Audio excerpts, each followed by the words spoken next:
A well-regulated militia, being necessary to the security of a free state.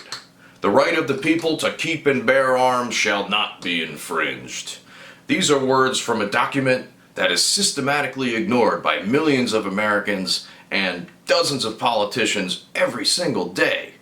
But today, we're not going to ignore this precious Second Amendment right to bear arms to the American people.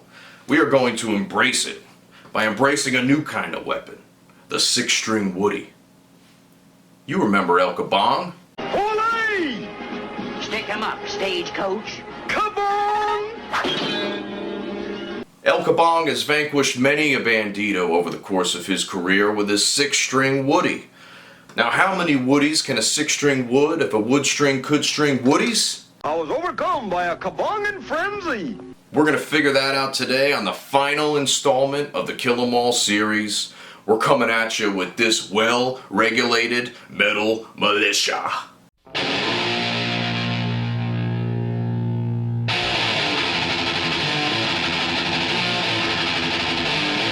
Metal Militia is the final track on Metallica's Kill 'Em All, and it's definitely the thrashiest. So let's get right into what's going on here. So it starts off on the intro with this little chord sequence. Well, it's not really a sequence, we're just sliding up from F to B flat. Now, I don't think the intention was to actually be deliberate about that, because if we look at F to a B flat, that sounds kind of happy, right? When you play it like that, it completely changes the context, doesn't it? But what we're doing here is, instead of going from F to B flat as 1 to 4, we're actually hitting the flat 2 of the E minor scale and the flat 5. So that's extra demonic hell shit, if you know what I'm saying. Immediately following that, we hit the actual intro riff, which goes like this.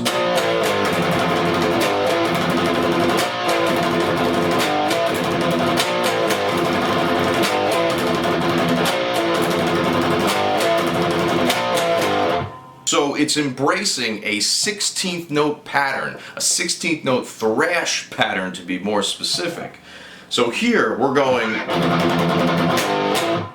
okay, so that's 1 E and a 2 E and a 3 E and a bone, right? 1 E and a 2 E and a ban it.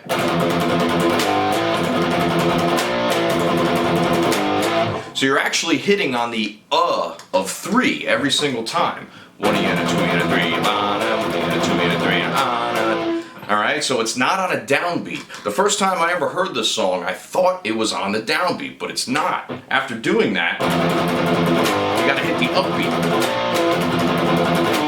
But this part, that second part, is on the downbeat. So the rhythm, if we're taking a look at it, is 1 E and a 2 E and a 3, 1 E and a 2 E and a 3, 1 E and a 2 E and a 3, 1 E and a 2 E and a.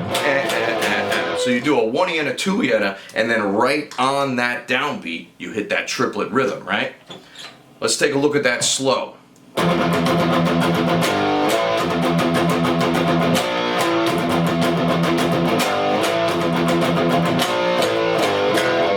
Okay, and let's not forget the ending part of the intro, which repeats that triplet rhythm twice with the same chords at that B flat A G. And then ends on an A.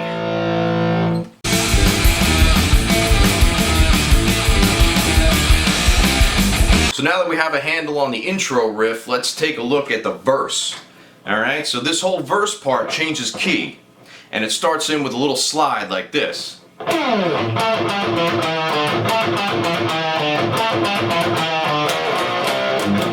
Okay, and that continues to repeat as the song progresses. Now, just like with any other kind of riff that's slow enough to play with downstrokes, play all downstrokes. Yeah, that's the James Hetfield style. I'm going to mention that every single time I do a Metallica song, okay? And this one is just slow enough to get that. All downstrokes. So here's how we play it. You start off with a palm mute on the A string, and all of the notes in between, the 7th fret of the D, the 5th fret of the D, 2nd fret of the D, 1st fret of the D, are played open, okay? So that gives it that sort of ping-ponging effect between the palm mute and the open note.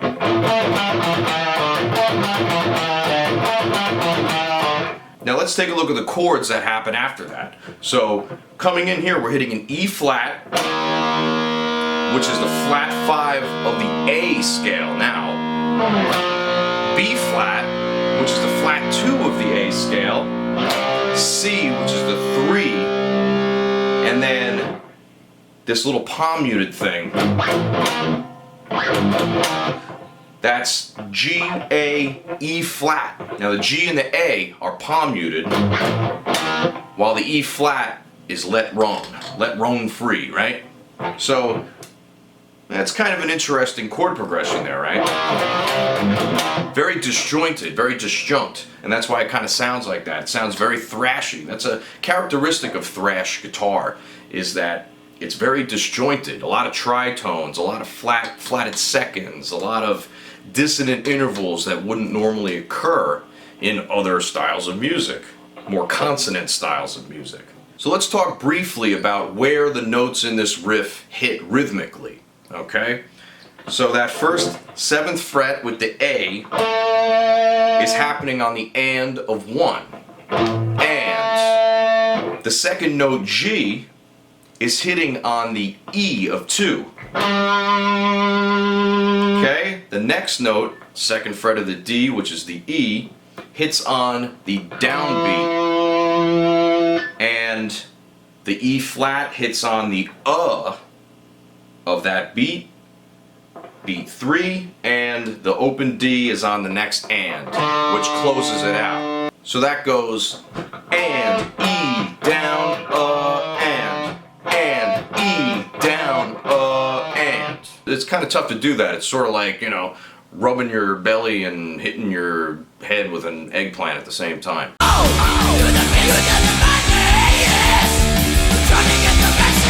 The pre-chorus consists of a very simple chord sequence, and it actually gives us a break from the intensity of the intro and the verse. So let's check that out.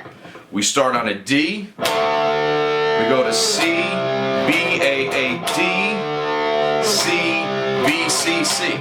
Okay, so the only thing to mention about that is that the notes are held out for much longer, right? So we got a whole note on D, half note, quarter note, triplet. And then the rhythm repeats with the different chords, another one, and then we hit the chorus.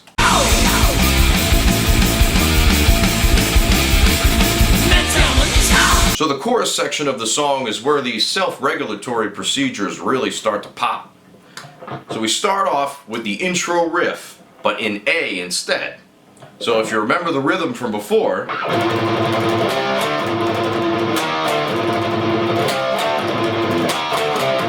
okay, and we continue to play that 4 times. So just keep that rhythm in mind. You come up on the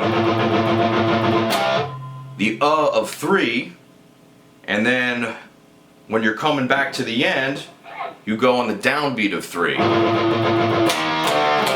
Okay, so just remember where you land, and this won't be too confusing. Like I said, I couldn't figure out the rhythm of this for the life of me when I was younger. So this kind of demystifies that whole thing. Now at the end of the 4th time, you do the same thing you did in the intro, where you repeat the last few chords. Right? Same rhythm and everything.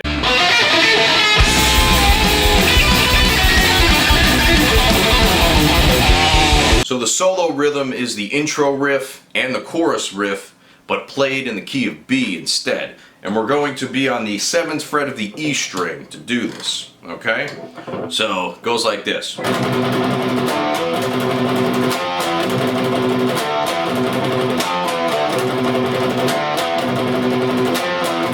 then at the end, it goes like this. So that's easy enough. It's just the same exact riff, the same rhythmic structure. So just remember what I told you earlier and apply it to now. The only difference is the chords. So we're hitting B, D, E, B, F, E. All the same relationships as the other parts, right? With the 3 to the 4 and the flat 5 to the 4. So the bridge section that comes right after the solo is sort of a three-tiered type of riff. So we're going on an A as soon as we're finished playing the solo rhythm. Cliff comes in with his bass riff, and then 16th note A's palm muted in thrash style for 2 measures. Okay, so that's phase 1.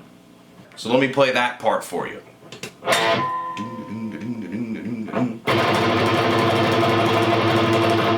Okay, and then we move in probably one of the more complicated parts of the song, chord-wise and rhythmically as well. So we start in with this kind of long, drawn-out chord section. It's all power chords, and I'll play the entire part for you, and I'll stop up to the 3rd phase. So here's phase 2.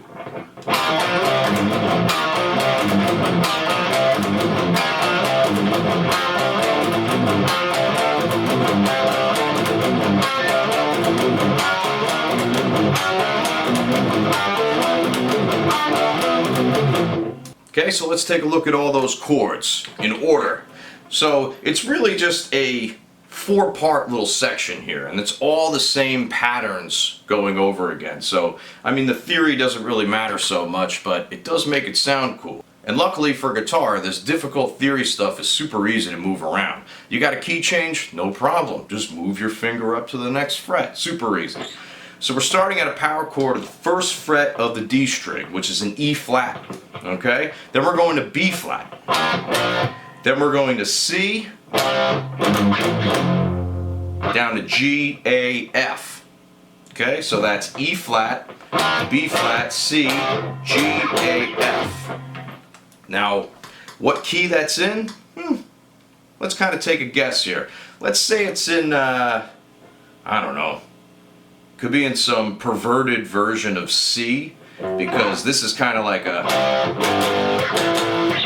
that's like pop punk right there. But having these first 2 chords does not make it sound like that at all, right? So if you have it by itself, it sounds like pop punk.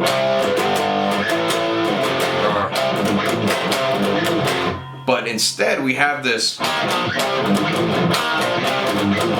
so it kind of has this like minor to major sound, which is also indicative of the blues. So if we say that this is still in A minor, the keys just shift in stepwise increments, then I think this makes a little more sense. So you have the E flat, which is the flat 5, the B flat, which is the flat 2, the C, which is the flat 3, the G, which is the flat 7, A is the root, and then F, okay? And that comports to even the intro riff, right? Where we have the flat 2 and the flat 5. So we just continue on to move that up. So if you move it up a whole step, now we're in the key of B minor. F is the tritone, C is the flat 2, D is the flat 3, A is the flat 7, B is the root, G is the flat 6. We do that 4 times. Then we move into this next part where it goes up a half step. So now we're in C minor, whereas G flat is the tritone, D flat is the flat 2, this is the flat 3 on E flat, flat 7 B flat, 1 C, and then A flat is the flat 6. We move up one more half step to the key of C sharp minor. Here's the tritone on G. The D is the flat 2. The E is the flat 3. The flat 7 is right there with B. C sharp is the 1, and A is the flat 6. Now all that stuff is just entertaining the musicality of what's happening, right? This is sort of like a, this actually reminds me of a proggy type of thing. I'm sure Cliff Burton had a lot to do with this part, because he was responsible for a lot of that cool shit. Now let's take a look at phase 3 of that bridge, and this is actually the final section of the song, the final section that's different anyway, or unique, right? So we have this little rhythm going like this. And then it comes back into the verse riff again. Now, Well, let's just take a look at what's going on. So we're in the key of E minor now. So after that series of 4 different modulations, we come into E minor, and we start on the 7th fret E, to the 5th fret D, to C on the 8th fret of the E, B, A, B, C. So, and then we go C, B, A, G, F sharp, G, A, then we hold on to the E.